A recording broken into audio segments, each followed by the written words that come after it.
Hello friends, welcome to our YouTube channel achieve JRF by Jyoti Garg. तो आज हम क्या करने वाले हैं? आज हम करने वाले हैं फंक्शंस ऑफ मैनेजमेंट के कौन कौन से फंक्शंस होते हैं। तो चलिए जान लेते हैं उन सभी के बारे में एक एक करके।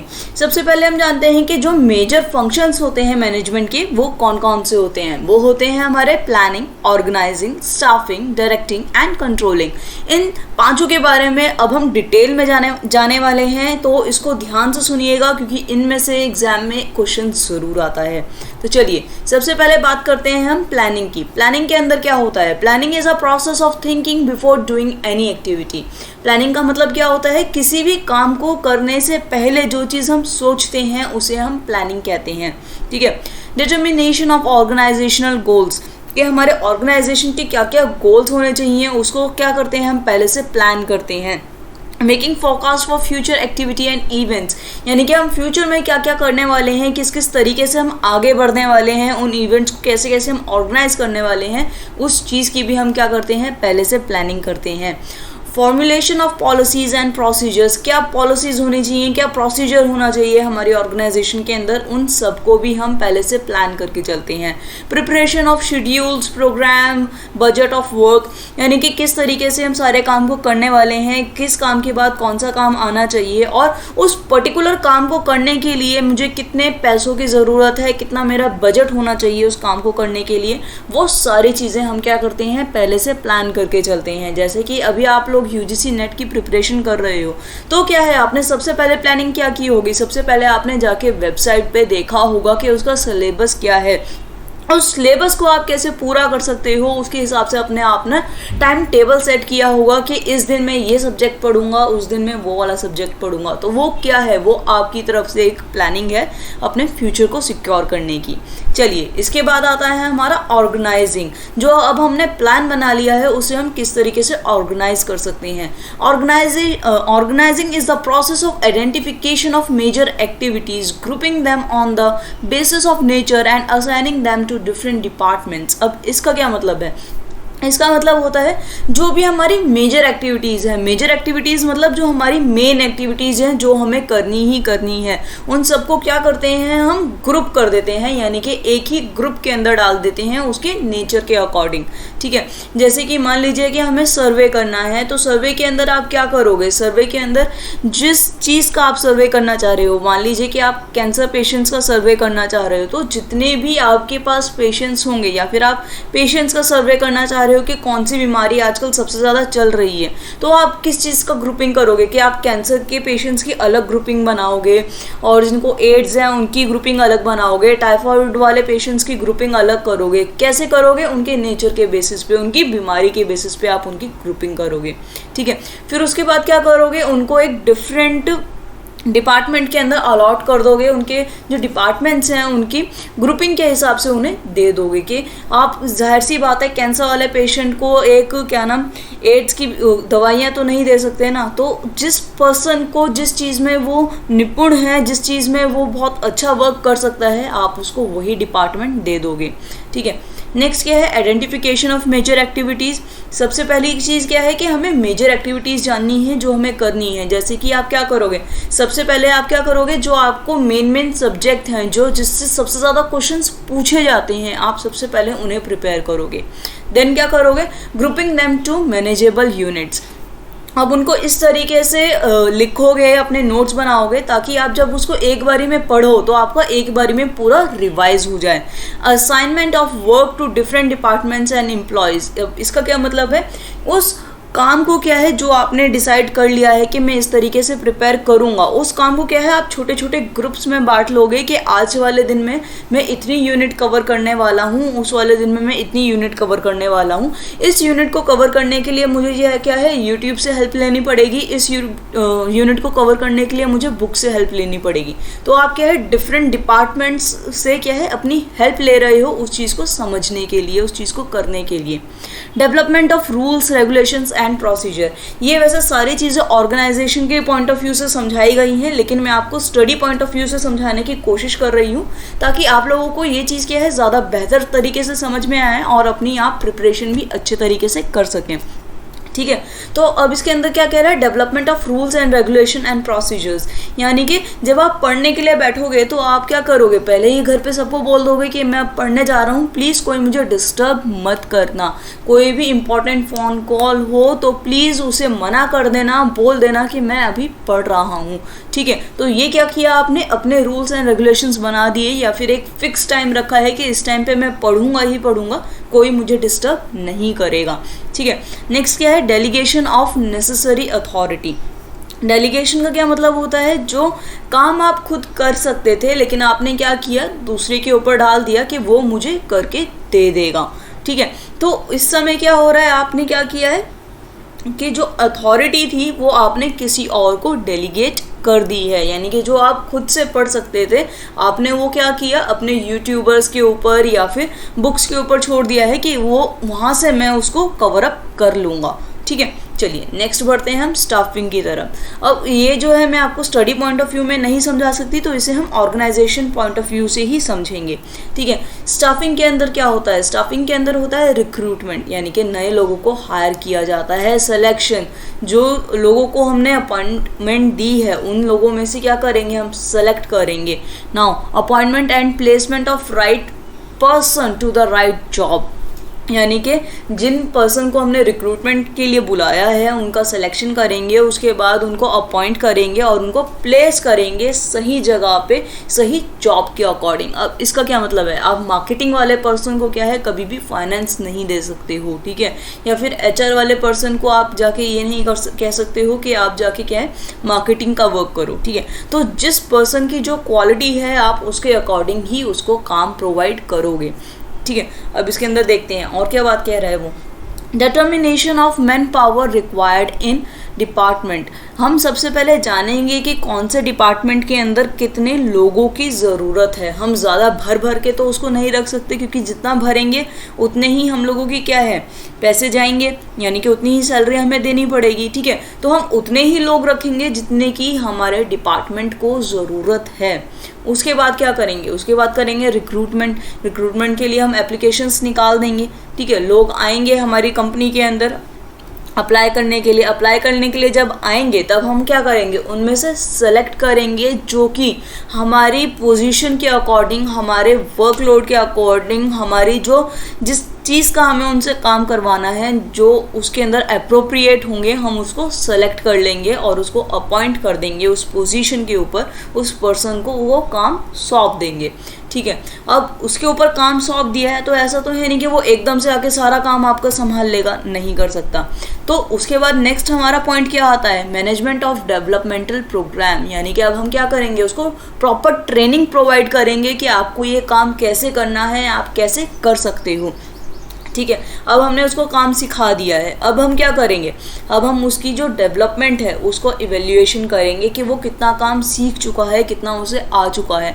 अगर वो बहुत कम टाइम में बहुत अच्छा परफॉर्म कर रहा है तो अब हम क्या करेंगे, उसको प्रमोट कर देंगे, उसको एक अपर लेवल की तरफ उसको धकेल देंगे कि ठीक है अब आप अच्छा काम कर रहे हो, अब आप ऊपर वाले लेवल में जाके और भी अच्छा काम कर सकते हो। या फिर क्या करेंगे, ट्रांसफ़र प्रोसीजर्स, उसको एक ऑर्गेनाइजेशन से दूसरी ऑर्गेनाइजेशन में या फिर एक डिपार्टमेंट से दूसरे डिपार्टमेंट में शिफ्ट कर देंगे। क्यों कर देंगे, हो सकता है कि वो इस वाले डिपार्टमेंट में ढंग से काम नहीं कर पा रहा है, उसी डिपार्टमेंट के अंदर जो दूसरी पोजीशन है हम वहाँ पे उसको शिफ्ट करके देखेंगे कि क्या पता वो उसके अंदर अच्छा काम कर सकें।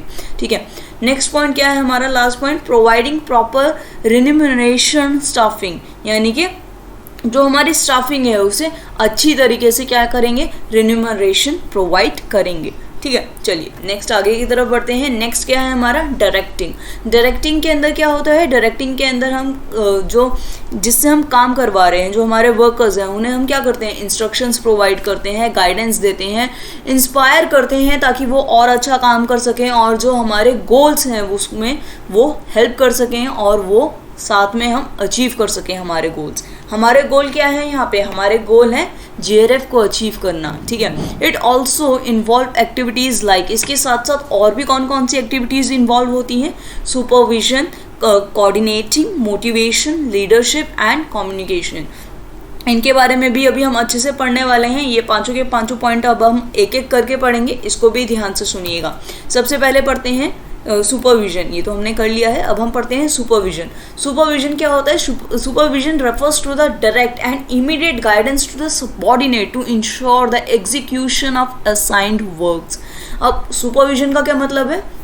हम डायरेक्टली क्या है उसको इमीडिएट गाइडेंस प्रोवाइड कर रहे हैं अपने सबऑर्डिनेट को कि काम को किस तरीके से करना है, ठीक है। इससे क्या होता है? Optimum utilization human and physical resources, सबसे अच्छा बेस्ट यूज़ होता है इसके अंदर ह्यूमन और फिजिकल रिसोर्सेज का। फिजिकल रिसोर्सेज क्या हुए? जो हमारी जैसे बुक्स हो गए, एमसीक्यूज आप लोगों को प्रोवाइड किए जाएंगे, उसका बेस्ट यूटिलाइजेशन होता है जब हम किसी का सुपरविजन करते हैं।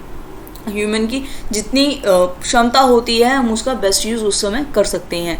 To provide guidance to subordinate, जो हमारा सबऑर्डिनेट है, जैसे कि आप लोग यहाँ पे मुझसे पढ़ने आए हो, तो मैं आपको बेस्ट सुपरवाइज कब कर सकती हूँ? जब मैं आपके सुपरविजन कर रही हूँ, मैं जब आपको सामने सामने चेक कर रही हूँ, ठीक है, तब मैं आपको बेस्ट गाइड कर सकती हूँ। टू इंक्रीज एफिशिएंसी, अब मुझे जैसे अगर मैं आपसे क्या है, यहाँ पे अभी हमारी वर्चुअल क्लास हो रही है, वर्चुअल क्लास की जगह अगर हमारी एक्चुअल क्लास होती तो क्या होता? मैं आप लोगों के साथ डायरेक्ट आई कांटेक्ट कर पाती, मैं आप लोगों को डायरेक्ट जान पाती, समझ पाती, तो क्या होता? मुझे आप लोगों के खामियां का भी पता चलता और आपकी क्वालिटीज़ का भी मुझे पता चल पाता, ठीक है। तो उससे क्या होता? जो आपकी क्वालिटी थी मैं उसको और इन्हेंस कर सकती थी, मैं उसको और ज़्यादा ऊपर उठा सकती थी, ठीक है। नेक्स्ट क्या है? टू रिड्यूस द कॉस्ट, इससे क्या होता है? जो कॉस्ट होती है वो रिड्यूस होती है। अब आप बोलोगे कि मैम इन सबसे कॉस्ट कैसे रिड्यूस हो गई? तो फ्रेंड्स सिंपल सी चीज़ है, जब आप किसी चीज़ का फुल यूटिलाइजेशन कर रहे हो, कोई भी वेस्टेज नहीं हो रही है, और जब वेस्टेज नहीं हो रही है तो जाहिर सी बात है आपको एक्स्ट्रा मटेरियल नहीं चाहिएगा, एक्स्ट्रा रिसोर्सेज नहीं चाहिएंगे, तो आपकी जो कॉस्ट है वो भी ऑटोमेटिकली रिड्यूस हो जाएगी, ठीक है। नेक्स्ट चलते हैं। नेक्स्ट है हमारा motivation. Motivation is the process of developing feelings among workers to do their work in best efficiency. Motivation के अंदर क्या होता है? इसके अंदर जो आप डेवलपमेंट होती है आपकी फीलिंग्स की, कि आप जो अपना काम कर रहे हो उसको अपना बेस्ट करके आप प्रोवाइड करोगे, ठीक है। इससे क्या होता है? जो सबऑर्डिनेट्स होते हैं उन्हें हिम्मत मिलती है कि यस हम कर सकते हैं। मैं यहाँ पे बार बार जेआरएफ का नाम क्यों ले रही हूँ? ताकि आपके अंदर से आए कि हाँ मुझे जेआरएफ चाहिए, मुझे इसके लिए वर्क करना है। To fulfil their basic and social needs, motivation से क्या होता है? जो आपकी बेसिक और सोशल नीड्स होती हैं वो भी कहीं ना कहीं पूरी हो जाती हैं, और इसी के साथ साथ क्या होता है? जब आपकी बेसिक और सोशल नीड्स पूरी होती हैं तब आप ऑर्गेनाइजेशन गोल्स की तरफ और ज़्यादा ध्यान देने लगते हो और आप उनको भी अचीव ईजिली कर पाते हो। ये क्या होते हैं? फाइनेंशियल भी हो सकते हैं और नॉन फाइनेंशियल भी हो सकते हैं। फाइनेंशियल इन द सेंस कि आपको कोई इंसेंटिव मिल जाए या बोनस आपको प्रोवाइड कर दिया जाए, ठीक है। और नॉन फाइनेंशियल के अंदर क्या है? आपको रिकॉग्निशन मिले, यानी कि जैसे ही आप कुछ अचीव करो तो मैं बोलूँ यस XYZ जो भी आपका नाम है कि इस पर्सन ने ये चीज़ क्या है अचीव कर ली, मिस्टर मोहन जेआरएफ, ठीक है। तो ये क्या चीज़ है कि एक तरीके का अचीवमेंट है जो आपके नाम के साथ जुड़ जाता है, ठीक है। चलिए आगे की तरफ बढ़ते हैं। नेक्स्ट है हमारा लीडरशिप। लीडरशिप क्या है? Leadership is the art of influencing on the behaviour and performance of the subordinate. इसके अंदर क्या होता है? जो भी चीज़ आप परफॉर्म कर रहे हो, ठीक है, उसको मैं इन्फ्लुएंस कर सकती हूँ, आपके बिहेवियर को मैं इन्फ्लुएंस कर सकती हूँ, या ठीक है। वो अब कहोगे कि वो कैसे हो सकता है? आप इतनी देर से मेरा लेसन सुन रहे हो, क्यों सुन रहे हो? क्योंकि आप मुझसे कहीं ना कहीं इन्फ्लुएंस हो रहे हो। आपको लग रहा है कि अगर हम इस तरीके से प्रिपेयर करेंगे तो हमारा नेट जेआरएफ पक्का तरीके से हो जाएगा। तो ये क्या है? ये इन्फ्लुएंस करने का एक तरीका होता है, ठीक है। To persuade subordinates to work together. Persuade का क्या मतलब है? इकट्ठा एक साथ काम करने पे हम आपको इन्फ्लुएंस करते हैं कि हाँ आप लोग अगर एक साथ काम करेंगे, जैसे कि मैं कई बार आप लोगों को बोलती हूँ कि peer learning is a best learning. क्यों? क्योंकि आप लोगों का माइंडसेट एक जैसा है, आप दोनों क्या है एक दूसरे की बात बहुत जल्दी समझ पाएंगे, ठीक है। हो सकता है मैं जो बोल रही हूँ आपको समझ में ना आए, लेकिन सेम चीज़ अगर आपका क्लासमेट बोले तो आपको जल्दी समझ में आएगी, या फिर आपका फ्रेंड बोले तो आपको जल्दी समझ में आएगी, ठीक है। तो टुगेदर वर्क करने से क्या होता है? गोल्स भी ज़्यादा जल्दी अचीव हो पाते हैं ऑर्गेनाइजेशन के। To influence the attitude of workers, इससे क्या होगा कि जो आप आपस में वर्क कर रहे हो ना, उससे आप कहीं ना कहीं एक दूसरे से अटैच हो गए, और जो एक पर्सन बोलेगा वो दूसरे पर्सन का ऑटोमेटिकली क्या है एटीट्यूड अडॉप्ट करेगा, ठीक है। उससे क्या होता है, इंक्रीज होता है एक दूसरे के ऊपर बिलीव्स। यानी कि अगर आपने समझिए कि आपका अभी तक कभी भी नेट क्लियर नहीं हुआ, लेकिन आप रेगुलरली क्या कर रहे हो, मेरी क्लासेस अटेंड कर रहे हो, मेरे यूट्यूब पे चैनल्स देखते हो, ठीक है, आपका नेट हो गया, आपकी ख्वाहिश क्या थी, नेट जेआरएफ की, लेकिन आपको कभी आज तक नेट भी नहीं हुआ था, लेकिन आपकी क्लासेस देखते देखते क्या हुआ, नेट क्लियर हो गया। तो क्या होगा, आपको मेरे ऊपर बिलीव आना शुरू होगा और आप नेक्स्ट टाइम क्या करोगे, और भी ज़्यादा मेरी वीडियोस देखोगे, ताकि आपका नेक्स्ट टाइम क्या है, जेआरएफ हो सके। नेक्स्ट है हमारा communication. Communication is the transmission of information from one person to another और from one place to another place to achieve objectives. अब कम्युनिकेशन का क्या मतलब होता है, कम्युनिकेशन का मतलब होता है कि जो इन्फॉर्मेशन आपके पास है उसे आप दूसरे तक कैसे पहुंचाते हो, किस तरीके से पहुंचाते हो, कौन सा चैनल यूज़ करते हो, कौन सा मीडियम यूज़ करते हो, ये सारी चीज़ें आपके ऊपर होती हैं, ठीक है। कम्युनिकेशन के अंदर मेन चीज़ क्या होती है, जो भी आपके आइडियाज़ होते हैं, जो आपके पास फैक्ट्स होते हैं, आप उसे क्या करते हो, दूसरे पर्सन को बताते हो, ठीक है, कि ये इन्फॉर्मेशन ऐसी है, आप इसको ऐसे कर सकते हो। और इससे क्या होता है, जब हम कम्युनिकेट करते हैं एक दूसरे से, तब हम और बेहतर तरीके से ऑर्गेनाइजेशन गोल्स को अचीव कर सकते हैं।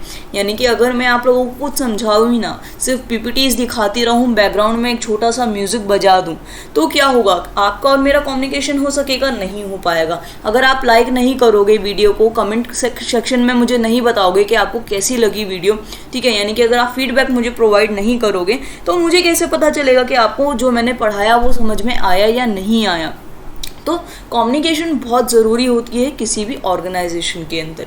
नेक्स्ट है हमारा coordination. Coordination is the process of ordering arrangement of group efforts to provide unity of action for the attainment of common goals. अब इसके अंदर वो क्या कह रहा है कि कोऑर्डिनेशन बहुत ज़्यादा ज़रूरी होता है ग्रुप एफर्ट्स के अंदर, ठीक है। अब ग्रुप एफर्ट्स के अंदर क्या है, हम एक दूसरे से कोऑर्डिनेट तो करते नहीं हैं, अपनी मर्जी से जो मन कर रहा है वो करते जा रहे हैं, तो क्या होगा, आप लोगों की एफर्ट्स भी ज़्यादा लगेंगे और जो गोल आपको अचीव करना है वो भी पूरा नहीं हो पाएगा। लेकिन आप क्या है, एक दूसरे से कोऑर्डिनेट करके चलते हैं, जानते रहते हैं कि ये पर्सन ने कुछ काम किया है, नहीं किया है, उसने जौन सा काम जहाँ तक किया है आप उससे नेक्स्ट आगे कंटिन्यू करते हो, तो उससे क्या होता है, ग्रुप एफर्ट्स में आपका जो एफर्ट होता है वो इतना ज़्यादा नहीं लगता है और जो आपके गोल्स होते हैं वो भी बहुत इजीली क्या होते हैं, अचीव हो जाते हैं।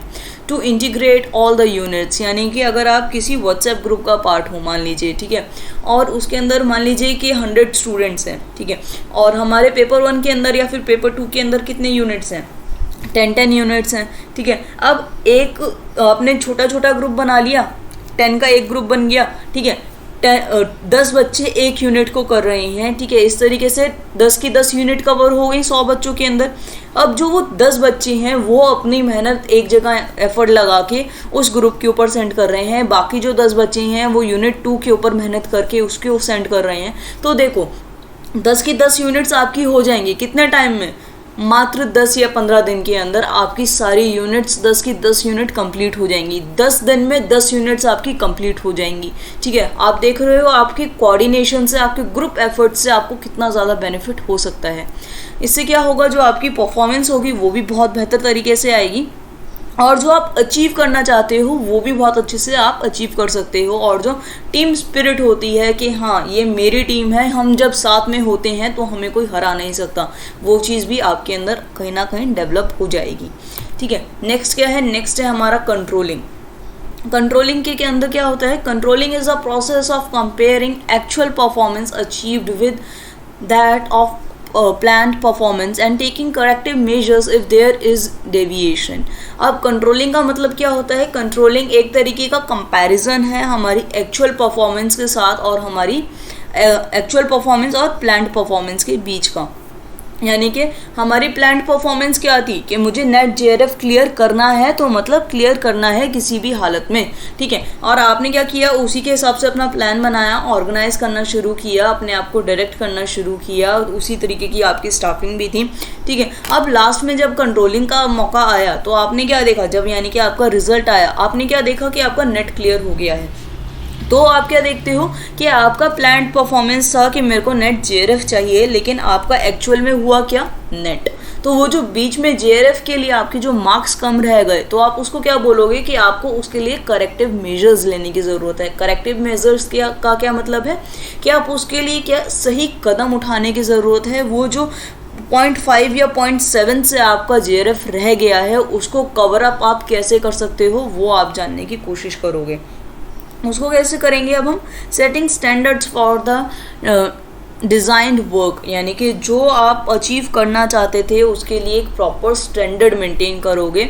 और आपने क्या किया उसके बाद, अपना जो एक्चुअल परफॉर्मेंस था और जो आपकी प्री डिटरमाइंड परफॉर्मेंस थी, यानी कि आपने नेट अचीव किया और आप JRF चाहते थे, उन दोनों को आप क्या करोगे, मेजर करके देखोगे कि कितने मार्क्स का आपका डिफरेंस रहा, locating deviation between actual and, उसके बाद आपको पता चलेगा कि आपका कितने मार्क्स का डिफरेंस रहा, और उसको एनालाइज करोगे कि क्या वजह रही कि ये इतना डिफरेंस आया।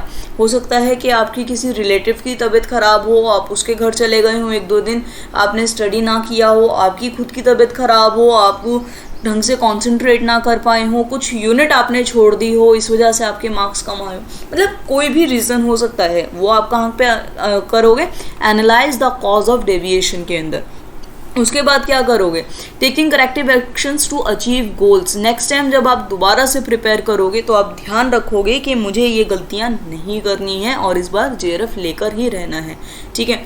तो फ्रेंड्स, यहीं तक का था हमारा आज का लेसन। आज का लेसन अच्छा लगा हो तो प्लीज़ लाइक कर दीजिएगा, कमेंट सेक्शन में ज़रूर बताइएगा, और मोस्ट इम्पॉर्टेंट, चैनल को सब्सक्राइब करना मत भूलिएगा और बेल आइकन्स दबा दीजिएगा।